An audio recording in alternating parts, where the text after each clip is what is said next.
अस्सलामुअलैकुम, नमस्ते, सत श्री अकाल। उम्मीद करता हूँ ठीक होंगे, खुश होंगे दोस्तों। जहाँ रहें खुश रहें, माँ बाप का ख्याल करें, क्योंकि माँ बाप हैं तो सभी कुछ है। दोस्तों आज की हमारी वीडियो का टाइटल टोटल हिंदी में है। स्टार्ट करते हैं वीडियो को।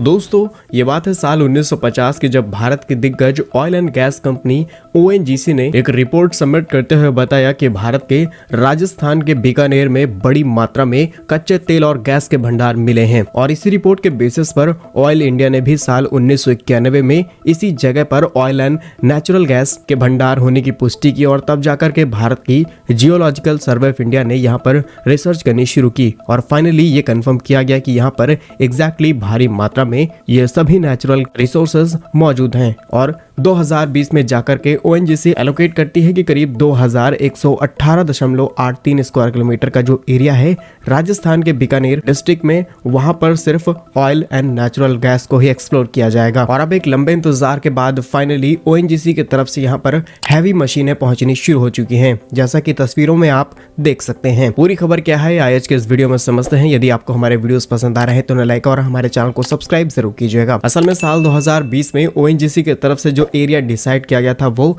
बीकानेर के नाल और सालासर क्षेत्र में तेल और गैस के भंडार निकालने के लिए उसको रिजर्व रखा गया था। असल में बीकानेर से करीब 10 किलोमीटर की दूरी पर नाल और सालासर गांव है। वहां पर व्हाइट क्ले की पट्टी के नीचे क्रूड ऑयल और नेचुरल गैस के भंडार मिले हैं। यहाँ पर कई ऐसे सैंपल्स पाए गए हैं जिससे ये कंफर्मेशन की गई है कि यहाँ पर नेचुरल गैस और कच्चे तेल के भंडार हैं। अनुमान के मुताबिक यहाँ पर करीब 25 मिलियन हैवी क्रूड ऑयल के डिपॉजिट्स मिले हैं और अभी इस प्रोजेक्ट के ऊपर और रिसर्च की जाएगी, जहाँ पर ओएनजीसी के साथ गवर्नमेंट ऑफ इंडिया का सपोर्ट भी है। और ओएनजीसी को करीब 60 करोड़ रुपए का प्रोजेक्ट भी सौंपा गया है ताकि इस एरिया में बड़े स्तर पर रिसर्च की जा सके। और जैसा कि शुरुआत में हमने आपको बताया कि ओएनजीसी ने इस प्रोजेक्ट की शुरुआत 2020 13 जुलाई को की थी, लेकिन ये प्रोजेक्ट अगले 3 सालों में कंप्लीट किया जाना था और कोविड के दौरान ये प्रोजेक्ट सही समय पर पूरा नहीं हो पाया, इसीलिए अब इस काम को 20 फरवरी 2024 तक के लिए एक्सटेंड किया गया है। फिलहाल 2118 स्क्वायर किलोमीटर एरिया में एक 2D सर्वे किया जाएगा जो करीब 291 किलोमीटर के अंदर होगा। वहीं एक 3D सर्वे किया जाएगा जो करीब 208 किलोमीटर के एरिया में किया जाएगा। और सिर्फ एक डिपॉजिट नहीं है, इससे पहले भारत के असम, गुजरात, महाराष्ट्र, राजस्थान, अरुणाचल प्रदेश, ये कई वो लोकेशन है जहाँ पर ऑयल मिलने की संभावना जताई गई है। वहीं रिसेंटली इस बात की इंश्योरिटी भी दी है कि भारत के अंडमान बेसिन के अंदर करीब 72 million metric tonne crude oil और नेचुरल गैस के भंडार मौजूद हैं, जो अगले 70 से 75 सालों तक की हमारी पूरी खपत को पूरा कर सकते हैं। आपको बता दें, भारत अपनी टोटल तेल जरूरतों को करीब 85% हिस्सा इंपोर्ट करके पूरा करता है, लेकिन अगर यहाँ से कच्चा तेल और गैस निकाली जाती है तो हमें किसी भी देश के ऊपर निर्भर नहीं रहना पड़ेगा।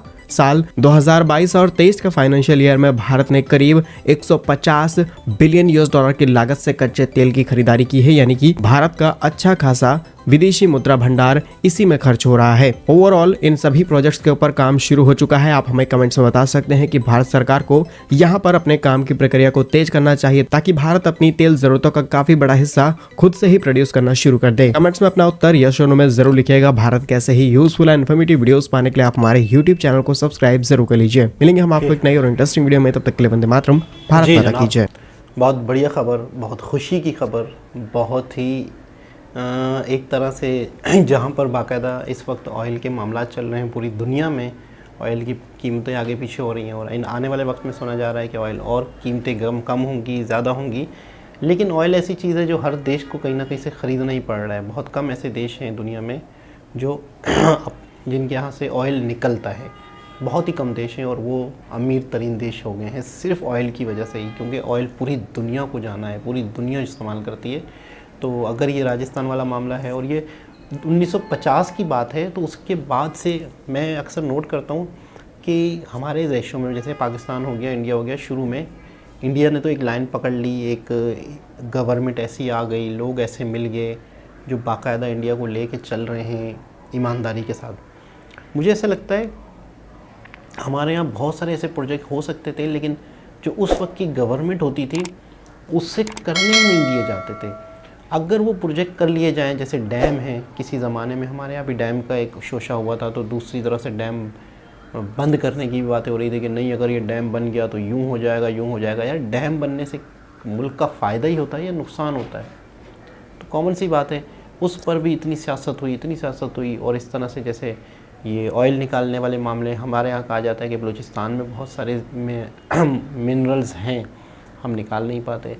तो कहीं ना कहीं ऐसे कंट्रीज़ जो इस चीज़ को एक्सपोर्ट करते हैं हमारे जैसे देशों को, तो वो कहीं पर भी ये नहीं चाहते कि वो देश इस चीज़ में आत्मनिर्भर हो जाएं, क्योंकि उन देशों की बहुत बड़ी इकोनॉमी है, उन देशों का बहुत बड़ा बिजनेस है, वो देश चल ही इसी बात पे रहे हैं कि हम दूसरे देशों को ये चीज़ बेचें।